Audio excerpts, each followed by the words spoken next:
I've been involved in school administration for many years, and it's amazing how many calls when I make home, the parents will say, I have no idea how to deal with this child. It seems like every church you go to, the Babas always have the best ideas.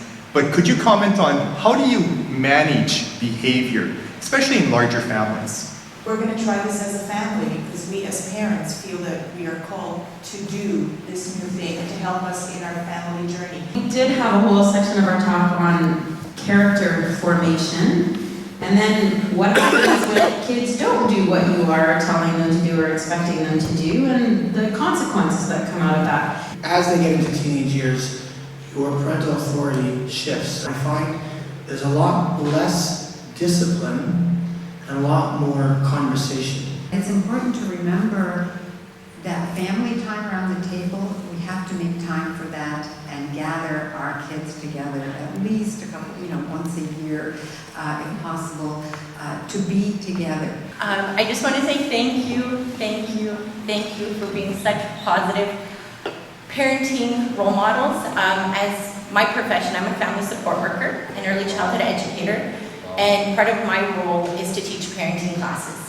And amazing thing. And I think if we had role models like you in the mainstream, I would be out of a job, which would be amazing, not for me, but for society. It's incredible that you have 7 children and you're so involved. I work with parents where they have 1 and they're not involved at all. And it's because of the internet, our tablets, they're more involved in technology versus their children. And it's sad because children pick up on that, and as a result, we're having the issues that we're having in society now. The professional association has given you the gold seal.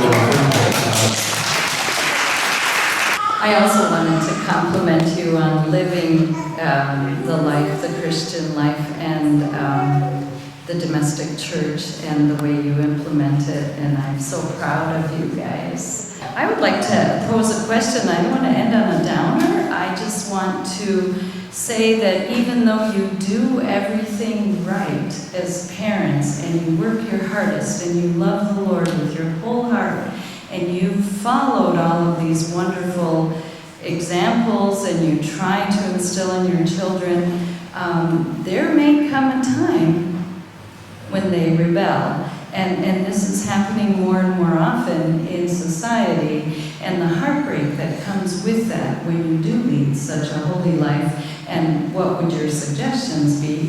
You're not there yet, but maybe some of the other panel members would like to address that issue. My suggestion would be to never lose hope.